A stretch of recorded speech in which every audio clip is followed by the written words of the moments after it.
News 18 लोकमतवर आपण पाहताय महामुंबई।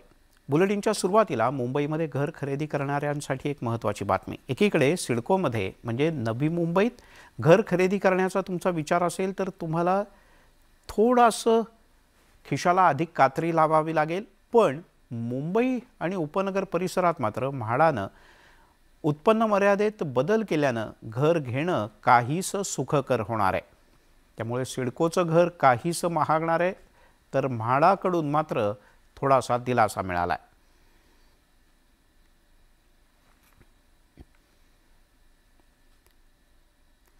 नवी मुंबईमध्ये घर घेणं काहीसं महागणार आहे, कारण सिडकोनं भूखंडाच्या मूळ दरात 15% वाढ केली आहे। त्यामुळे कोरोनामुळे 2 वर्ष भूखंडाच्या मूळ दरात कोणताही बदल किंवा वाढ सिडकोनं केली नव्हती। आता वाशीमध्ये प्रति चौरस मीटरसाठी 22,490 इतका दर ठरवण्यात आला आहे।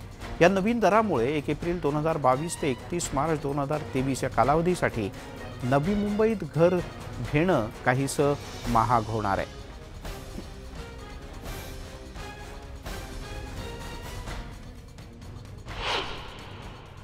आता जर असंच वाढलं तर आमच्या गरिबांनी काय पुढे जायचं, काय करायचं? आता एक पहिली बात तर भाड्याची घरं, धंदा चालत होता तो पण बंद पडला। मग आता हे कोरोना काळाने सगळंच शिरून घेतलंय। मग आता करणार तरी काय आम्ही लोक? बस यही कहना है कि अगर आप लोग ऐसे भाव बढ़ाते रहेंगे तो हम गरीब लोग घर कैसे बनाएंगे? हमको भी घर की ज़रूरत है। हम कब तक के हम भाड़े के घरों में रहेंगे? और हमारे बच्चे भी इधर इतना कमाई भी नहीं है, और आप लोग बस भाड़े पे ये प्रॉपर्टी टैक्स पे और उस पे जगहों पे भाव बढ़ाते रहेंगे तो हम लोग नहीं खरीद सकते हैं।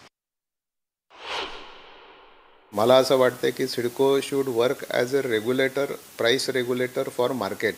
म्हणजे सिडकोने रोल जो त्यांचा केला पाहिजे की मार्केटमधल्या प्राइसेस जर वाढत असतील तर आपण माल काढावा, म्हणजे प्राइसेस रेग्युलेट होतील।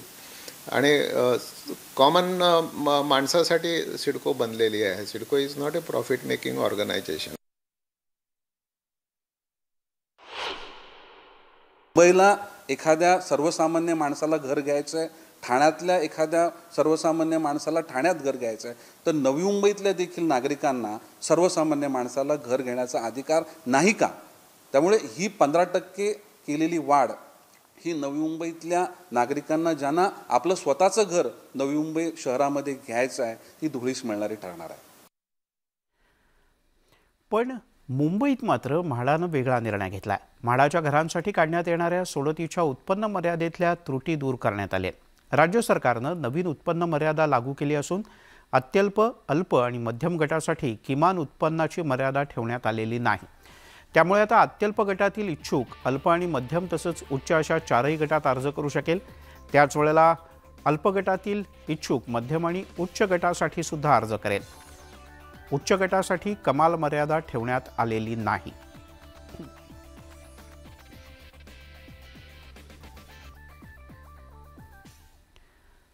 बातमी 10वीच्या निकालाची। 10वीच्या विद्यार्थ्यांसाठी उद्याचा दिवस हा खूप महत्त्वाचा असणार आहे, कारण दुपारी 1 वाजल्यापासून 10वीचा निकाल ऑनलाईन पद्धतीनं सर्व विद्यार्थ्यांना पाहता येईल। शिक्षण मंत्री वर्षा गायकवाड यांनी याबद्दल माहिती दिली। निकाल पाहण्यासाठी www.mhresult.nic.in या बोर्डाच्या अधिकृत पोर्टलवर तुम्ही भेट द्या, किंवा news18lokmat.com च्या वेबसाईटवर सुद्धा तुम्हाला तुमचा 10वीचा निकाल पाहता येईल।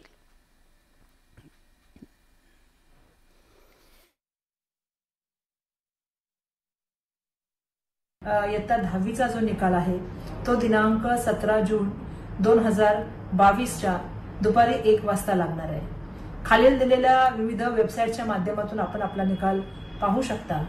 आपण केलेल्या अभ्यासाला फळ मिळणार आहे, यश मिळणार आहे, आणि म्हणून आपल्या सगळ्यांना शुभेच्छा देत असताना मी आज सर्व विद्यार्थी आणि पालकांना ही शुभेच्छा देते की उद्याचा दिवस हा तुमच्यासाठी आनंदमय असणारा दिवस असो। आणि आता एक वेगळी बातमी। उंदरानं नोटा कुरतडल्याचं तुम्ही ऐकलं असेल, किंवा एखादी वस्तू पळवल्याचं तुम्ही पाहिलं असेल, पण मुंबईत उंदरामुळे चक्क 10 तोळे सोन्याचा शोध लावण्यात पोलिसांना यश आलंय। नेमकं काय झालं पाहूयात।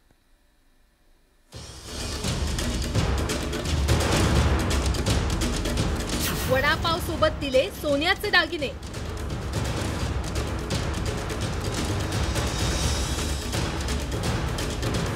कचऱ्यात फेकली दागिन्यांची पिशवी।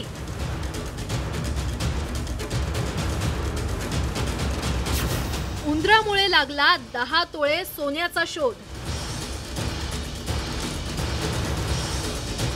ही सीसीटीव्ही चित्रफीत जरा निरखून पहा। रिक्षातून एक पिशवी फेकल्याचं या चित्रफितीत पाहायला मिळतंय।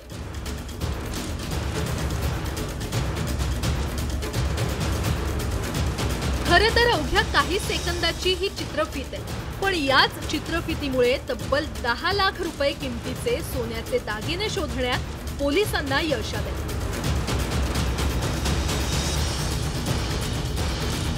तुम्हाला ऐकून आश्चर्य वाटलं असेल, पण मुंबईतील दिंडोशीमध्ये ही घटना घडली आहे। पोलिसांनी दिलेल्या माहितीनुसार आरे कॉलनीमध्ये राहणाऱ्या सुंदरी प्लानीबेन या सोमवारी बँकेमध्ये 10 तोळं सोनं गहाण ठेवण्यासाठी निघाल्या होत्या। मुलीच्या लग्नाचं कर्ज फेडण्यासाठी बँकेमध्ये दागिने गहाण ठेवून कर्ज घेण्याचा त्यांचा विचार होता। बँकेत जात असताना वाटेत त्यांना एक भिक्षेकरी महिला दिसली। सुंदरी यांनी आपल्या जवळच्या पिशवीतील एक वडापाव त्या महिलेच्या मुलाला दिला, पण जेव्हा सुंदरी बँकेत पोहोचल्या तेव्हा पिशवीमध्ये सोन्याचे दागिने नसल्याचं त्यांच्या लक्षात आलं। त्यांनी वडापावच्या पिशवीसोबत सोन्याच्या दागिन्यांची पिशवी देखील भिक्षेकरी महिलेला दिली होती। रास्ते में छोटे छोटे बच्चे उनको नजर आए जो भिक्षे करू थे। उनको भूख लगी थी, इसलिए उन्होंने वो पाव की थैली उनको खाने के लिए दे दी। नज़रअंदाज से उसमें 10 तोले के गहने उनके साथ गए। जब वो महिला बैंक में गहने गिरवी रखने के लिए गए तब उनको महसूस हुआ कि जो सोने का थैला है वो पाव के थैली में वो लड़के को दे दिया गया। नेमकी चूक कुठे झाली हे लक्षात आल्यावर सुंदरी तात्काळ भिक्षेकरीच्या शोधात माघारी आल्या, मात्र त्यांना ती महिला आढळून आली नाही। त्यानंतर सुंदरी यांनी पोलिसांकडे तक्रार केली।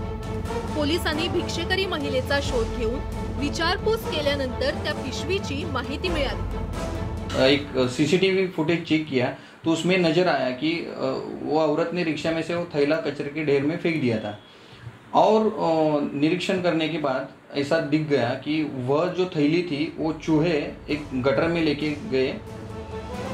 दरम्यान पोलिसांनी त्या परिसरातील कचराकुंडीच्या परिसरात शोध घेतला, मात्र त्यांना सोन्याची पिशवी काही आढळून आली नाही। त्याच वेळी पोलिसांनी त्या परिसरातील सीसीटीव्ही कॅमेऱ्याच्या चित्रफितीचा धांडोळा घेतला आणि त्यांना धागेदोरे मिळाले। ती पिशवी रस्त्याच्या कडेला फेकल्याचं सीसीटीव्ही चित्रफितीत आढळून आलं। तसंच एक उंदीर ती पिशवी गटारात घेऊन गेल्याचं सीसीटीव्हीतून उघड झालं। त्यानंतर पोलिसांनी त्या गटारात शोध घेतला असता त्यांना सोन्याच्या दागिन्यांची पिशवी आढळून आली। पोलिसांच्या प्रयत्नामुळेच हरवलेले 10 तोळ्याचे दागिने सुंदरी प्लानीबेन यांना परत मिळाले। दागिने परत मिळाल्यामुळे सुंदरी यांनी सुटकेचा निश्वास टाकलाय। Bureau report, news 18 Lokmat. आणि आता बातमी न्यूज 18 लोकमतच्या मोठ्या इम्पॅक्टची। मुंबईतल्या ऐतिहासिक माहीम किल्ल्याला अतिक्रमणाच्या मधून आता मुक्त केलं जाणार। किल्ल्यावरील झोपडपट्टी हटवली जाणार असून किल्ल्याचं सौंदर्यीकरण केलं जाईल। तसंच संवर्धनासाठी सरकारकडून विशेष प्रयत्न केले जातील। यासाठी पर्यटन मंत्री आदित्य ठाकरे यांनी खास पुढाकार घेतला। आदित्य ठाकरे यांनी आज मंत्रालयातल्या आपल्या दालनात पुरातत्व विभाग, पर्यटन विभाग, मुंबई महानगरपालिकेच्या अधिकाऱ्यांसोबत एक संयुक्त आढावा बैठक घेतली। या बैठकीत माहीमच्या किल्ल्याचं संवर्धन करण्यासाठी तात्काळ कार्यवाही करून 70-72 पासून किल्ल्यावर असलेल्या रहिवाशांचं अन्य ठिकाणी पुनर्वसन करण्याचे आदेशही दिले।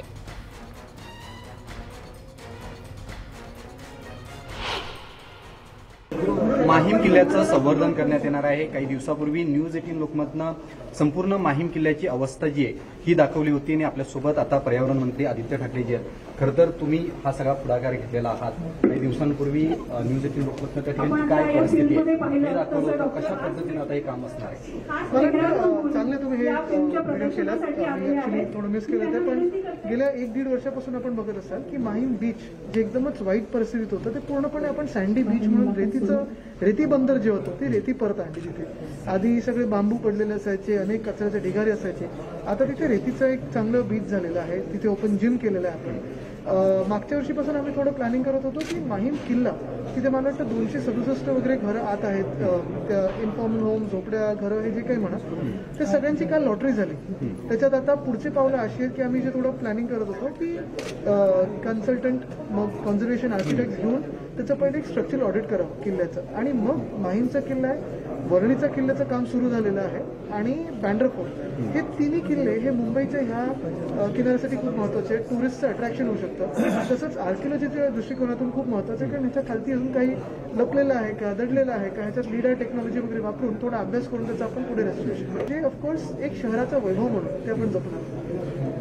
लगेच पर्यावरण मंत्री आदित्य ठाकरे जे आपल्यासोबत होते त्यांनी स्पष्टपणे सांगितलेलं आहे की जी लोक आहेत त्यांच्याशी चर्चा झालेली आहे आणि या सर्व लोकांना मोफत घरं सुद्धा देण्यात येणार आहेत, असं पर्यावरण मंत्री आदित्य ठाकरे यांनी सांगितलं. वृत्तनिवेश आनंद विशाल पाटील, न्यूज 18 लोकमत, मुंबई.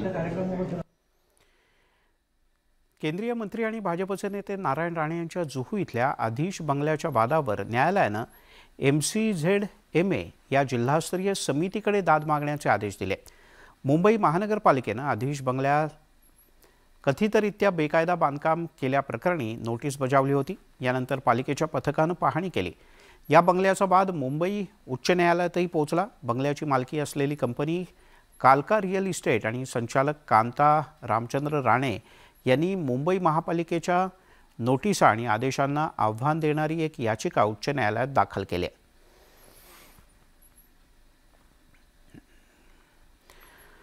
महाराष्ट्राचे कॅबिनेट मंत्री नवाब मलिक यांच्या अडचणींमध्ये वाढ होण्याची शक्यता नाकारता येत नाही, कारण दिल्लीचे कॅबिनेट मंत्री सत्येंद्र जैन आणि महाराष्ट्रातले मंत्री नवाब मलिक या दोघांनाही त्यांच्या मंत्रिपदावरून हटवावं अशा प्रकारची मागणी करणारी याचिका सर्वोच्च न्यायालयात दाखल करण्यात आली. मनी लॉन्ड्रिंग प्रकरणात ईडीनं अटक केल्यानंतर मलिक यांची रवानगी न्यायालयीन कोठडीत झाली. अशातच नवाब मलिक जेलमध्ये असतानाही त्यांच्याकडे अल्पसंख्याक खात्याचं मंत्रिपद आहे. हे मंत्रिपद रद्द करण्यात यावं अशी मागणी गेल्या काही दिवसांपासून भाजपनं केली होती. दुसरीकडे महाविकास आघाडी सरकारनं त्यांच्या मंत्रिपदाबद्दल अद्याप कोणताही निर्णय घेतलेला नाही.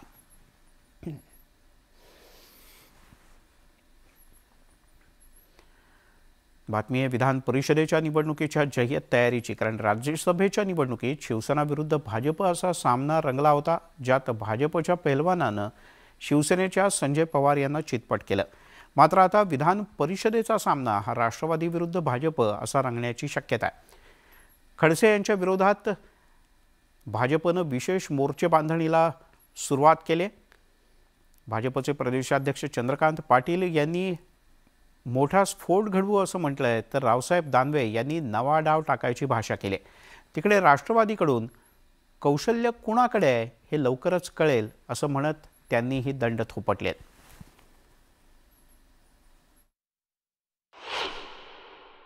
लोकसभा निवडणुकीमध्ये माननीय देवेंद्रजींच्या नेतृत्वाखाली असा बॉम्बस्फोट झाला की जो कळलाच नाही. तसंच विधान परिषद निवडणुकीमध्ये सुद्धा त्याच्यापेक्षाही जास्त मोठा विजय नक्की मिळेल. आणि पूर्वी शतरंज के बादशाह देवेंद्र फडणवीस यांनी शतरंजची खेळ खेळून काँग्रेस, राष्ट्रवादी काँग्रेस आणि शिवसेनेला हरवलं. आता तोच खेळ आम्ही खेळणार नाही, तर आम्ही वेगळा डाव टाकणार आहे. ज्यांच्या बाजूने निकाल लागतो त्यांच्या बाजूने कौशल्य म्हटलं जातं, आणि ज्यांचा पराभव होतो ते कमी पडले असं समजलं जातं. आता मागच्या वेळेस तसं समजलं गेलं. आता ह्या निवडणुकीचा निकाल लागल्यानंतर कुणाकडे कौशल्य आहे आणि कुणाकडे काय आहे हे जनतेला कळेल. हॉटेल बदललं म्हणजे विधान परिषदेचा निकाल बदलेल असं होत नाही, अशा शब्दात भाजपचे नेते आणि आमदार आशिष शेलार यांनी शिवसेनेला सणसणीत टोला लगावलाय. जो निकाल राज्यसभा निवडणुकीत लागला तोच विधान परिषदेत निवडणुकीत सुद्धा लागेल असा विश्वास त्यांनी व्यक्त केला. विधान परिषद निवडणुकीच्या पार्श्वभूमीवर राज्यातलं वातावरण पुन्हा तापू लागलंय. सर्व पक्ष तयारीला लागलेत. शिवसेनेनं ऐन वेळेला हॉटेल बदलून आमदारांना पवईच्या रेनिसन्स हॉटेलात ठेवलं. त्यावर हॉटेल बदलून मनस्थिती बदलत नाही असा चिमटा आशिष शेलार यांनी काढला.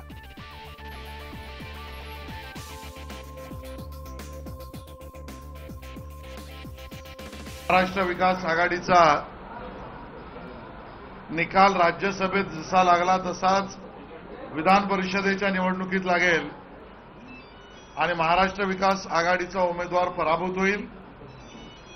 भाजपच्या उमेदवाराचा विजय तिन्ही पक्ष रोखू शकणार नाहीत. हॉटेल बदलल्यावर मनस्थिती बदलते किंवा माणसं बदलतात हा गैरसमज आहे आणि आमच्यासाठी नरिमन पॉइंट काय आणि पवई काय, माझा सर्वदूर मुंबईत वावर असतोच. तिकडे अंधेरी पूर्व विधानसभा मतदारसंघातली पोटनिवडणूक लवकरच जाहीर होण्याची शक्यता आहे. इथे शिवसेनेचे आमदार रमेश लटके यांच्या निधनानंतर लवकरच पोटनिवडणूक जाहीर होऊ शकते. या निवडणुकीकरता भाजपनं मुरजी पटेल यांचं नाव लवकरच औपचारिकपणे जाहीर केलं जाण्याची शक्यता आहे. भाजपकडून आशिष शेलार यांच्या खांद्यावर ही धुरा सोपवण्यात आली. आपण पाहताय महामुंबई आणि आता बातमी आहे राज्य आणि मुंबईची चिंता वाढवणारी. राज्यात दिवसभरात कोरोनाच्या 4,255 नव्या रुग्णांची भर पडली तर 3 रुग्णांचा उपचाराच्या दरम्यान मृत्यू झाला आहे.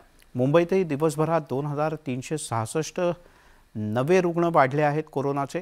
राज्यात सध्या 20,634 सक्रिय रुग्ण आहेत आणि या 20,000 बहुसंख्य रुग्ण हे मुंबई शहरात आहेत. मुंबईच्या कूपर रुग्णालयामध्ये डॉक्टरांच्या निष्काळजीपणामुळे एका महिलेला आपला डोळा गमवावा लागलाय. प्रमिला वाघेला असं या पीडित महिलेचं नाव आहे. महिला मोतीबिंदूच्या शस्त्रक्रियेसाठी कूपर रुग्णालयात दाखल झाली होती. शस्त्रक्रिया सुरू असताना या महिलेच्या डोळ्यातून अचानक रक्तस्राव सुरू झाला. शस्त्रक्रिया करणारे डॉक्टर हे ट्रेनी असल्याचा आरोप या महिलेनं केला.